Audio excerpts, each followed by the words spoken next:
sympathy. I put out the garbage and think of you, then I feel bad for the garbage. I heave the bag into the dumpster, a cult of flies ascend from bottom stench. I think of you again. Now I feel bad for the flies. I used to be a nice person, which was nice for other people, not so much for me. When you're a nice person, there are a lot of expectations. When you're a nice person, you're expected to step aside and let other people get ahead of you, because nice guys, finish last. When you're a nice person, you're supposed to be willing to make loans to other people, because a nice guy and his money are, soon parted. That may not be the exact expression, but that's the gist. When you're a nice person, you're not expected to pester those people to give you your money back, because that wouldn't be, nice.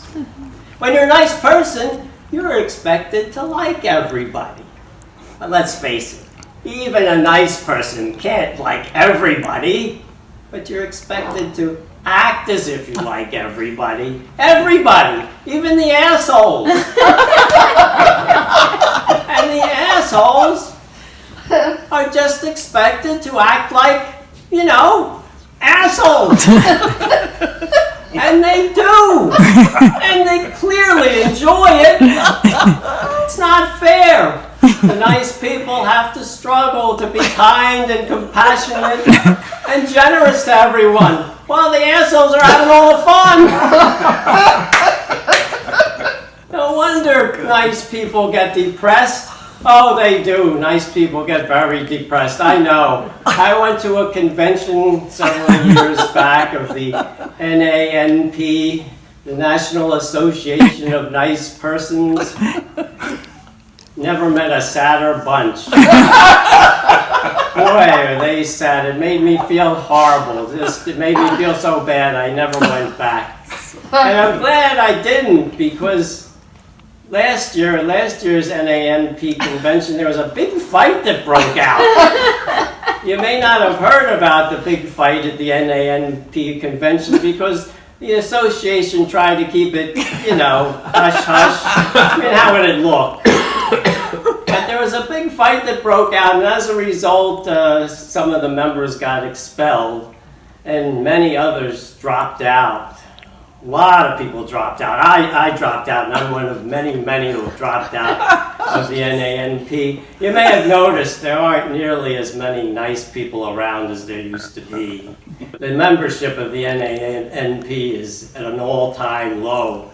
Meanwhile, what's up is the membership of the NAAH. That's right. The National Association of Assholes is flourishing. You might say the assholes are, sitting on top of the world. And now I can tell you from personal experience, at the NAAH conventions, boy, do we have a lot of fun. Hey, if you can't beat them,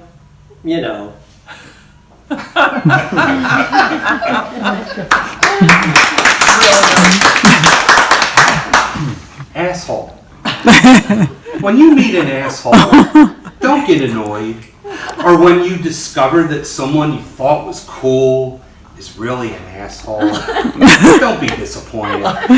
When someone you care for turns out to be an asshole, don't feel hurt for too long. Never get down on yourself because of any asshole. Instead, thank them, because without them, we couldn't learn how not to be an asshole. And if we seem like assholes to you, just a matter of your point of view.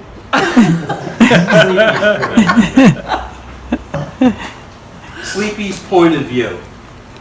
Sleepy was missing out on everything. He had the exact opposite of sleep apnea, awake apnea.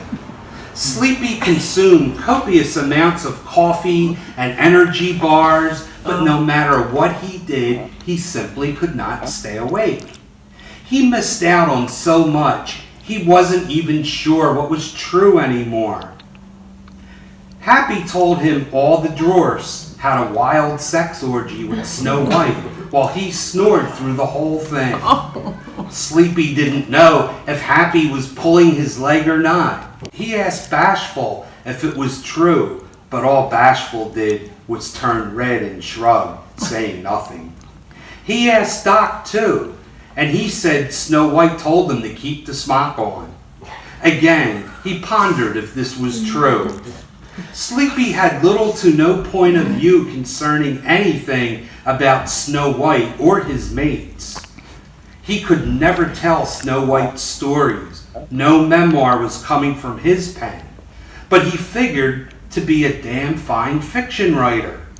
In fact, Sleepy was already buzzing with ideas. In his version of Snow White, he was, in fact, the main character. He was 6 feet tall. The rest of the drawers looked to him for guidance and wisdom. And Snow White, she loved him. She worshipped the ground he walked on. Best of all, Sleepy was always bursting with energy. He was like a soda pop bottle shaken to the point of explosion.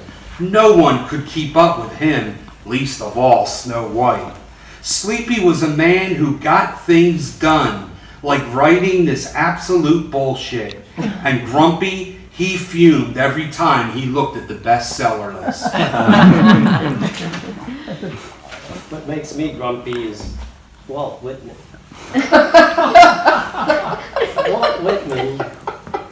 Walt Whitman is the father of free verse, and I am one of its bastard children. Yes, I write free verse, but not out of choice. I write free verse because that is the going rate. Of course, I prefer to write expensive verse. I even happily settle for writing cheap verse. But the going rate isn't going up.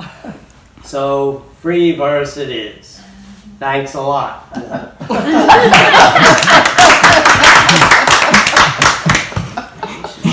Some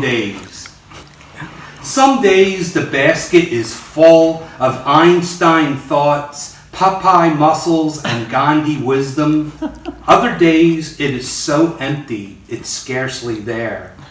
Some days the room is furnished with redwood, black walnut, and sugar maple. Other days it's bare, rotting, defaced with mold. Some days I could just hug the sun, kiss the moon, playfully juggle stars, nap on a cloud. Other days I am sunburned, lost in the dark night, trying to find shelter from the rage of nature. Some days I am my own Bible, a hero who kisses the feet of those I save, a poet worthy of praise.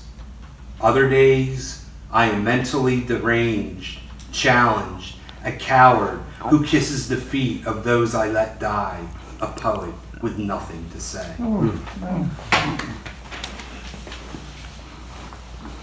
I just want to take the day off.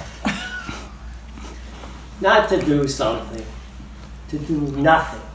I want to do absolutely nothing for the day, as if today I don't exist.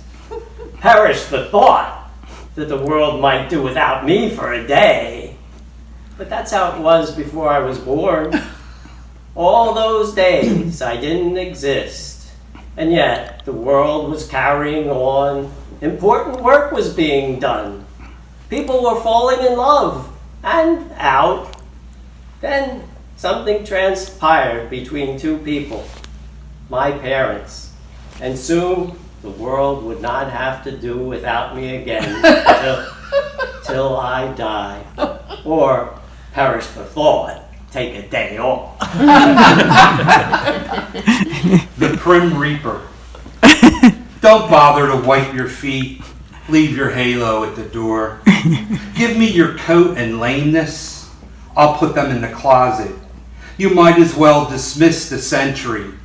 Prepare for an evening of debauchery. This isn't the future, just an indulgence of the present. Don't be the prim reaper all your life. One night won't punch a ticket to hell.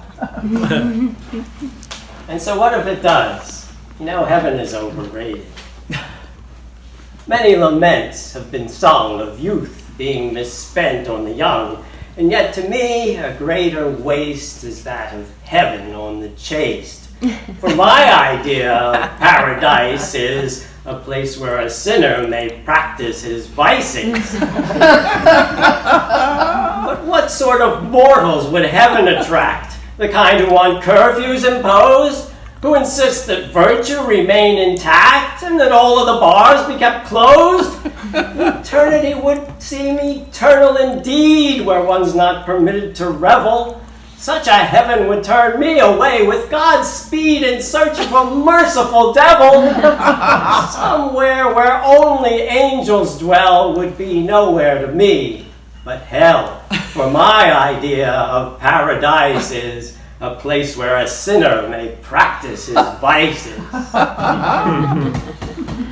Hell might not be too bad as long as there's some groupies.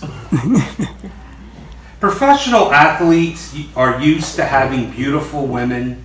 As young jocks in high school, they got all the best looking girls. This trend continues as they move up in the ranks. Joltin' Joe got Marilyn.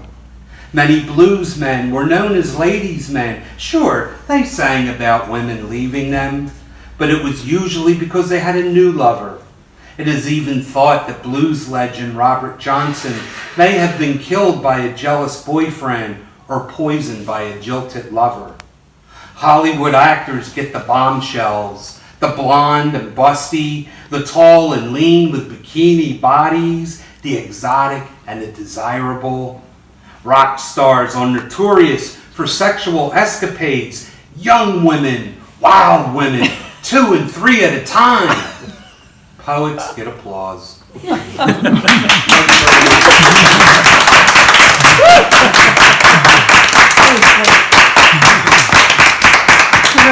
Oh my goodness, is that it? That's oh it. My God, I might have to ask for an encore after. Yes. Encore. Yes. Yes. All right, you'll